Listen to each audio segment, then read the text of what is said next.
এখানে দেখো কত সুন্দর কথা লেখা আছে, মূল রক্ষা করক অসম, অসম রত্ন জুবিন গার্গ। এটাই হলো হাউসিং এরিয়া পূজা।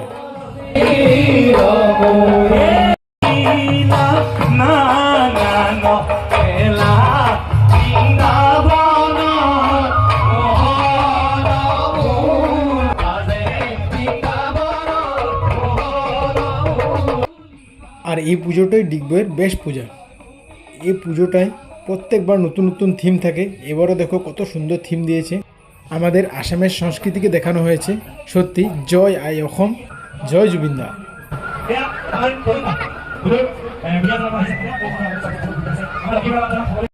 তারপর আমরা চলে এলাম ডিগবই কালীবাড়ি। এখানেও দুর্গাপূজা অনেক সুন্দর হয়। আর এখানের পূজারও আমি ছোট্ট একটা ভিডিও বানিয়ে নিলাম।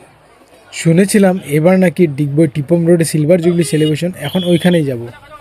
দেখো গেটটা কত সুন্দর সাজিয়েছে। আর এইখানে মহালয়ার দিনও অনেক সুন্দর প্রোগ্রাম হয়েছে। ভিডিওটা অনেক লম্বাই ছিল, আমি ট্রিম করে একটু ছোট করে দিলাম, কারণ বেশি ছোটও করতে পারবো না, অনেকগুলো ক্লিপ মিস হয়ে যাবে এখান থেকে। অ্যাকচুয়ালি সব ক্লিপগুলোই ভালো ছিল, আমি পাজেলড হয়ে গিয়েছিলাম কোনটা ডিলিট করবো আর কোনটা রাখবো।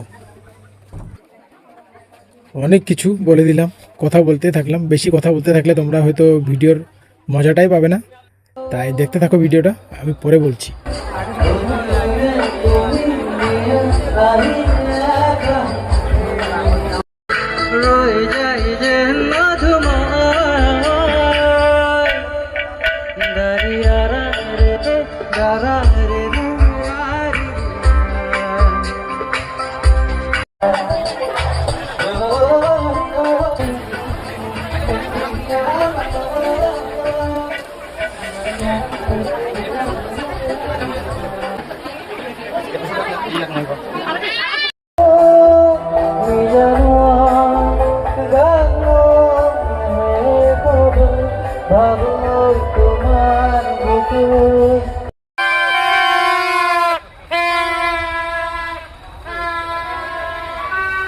প্যান্ডেলে প্রবেশ করার আগে আমাদের আসামের রত্ন ভূপেনদা আর জুবিনদাকে প্রণাম করে নিই।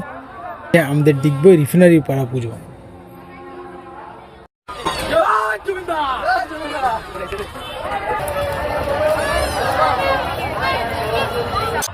সব দুর্গামূর্তি দর্শন করার পর রামলীলা দর্শন না করে গেলে দুর্গাপূজা ঘোরাটা সম্পূর্ণ হয় না, তাই এটা হয়েছে আমাদের ডিগবই রামলীলা।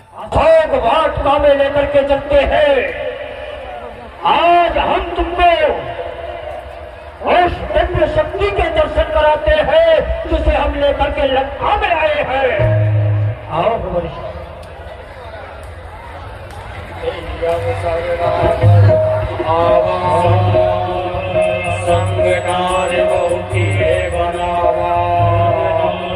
এত ধৈর্য ধরে সম্পূর্ণ ভিডিও দেখার জন্য অসংখ্য ধন্যবাদ। আরও নতুন নতুন ভিডিও আমি তোমাদের সামনে নিয়ে আসবো। ততক্ষণের জন্য টাটা, বাই বাই, জয় শ্রীরাম, জয় মা দুর্গা।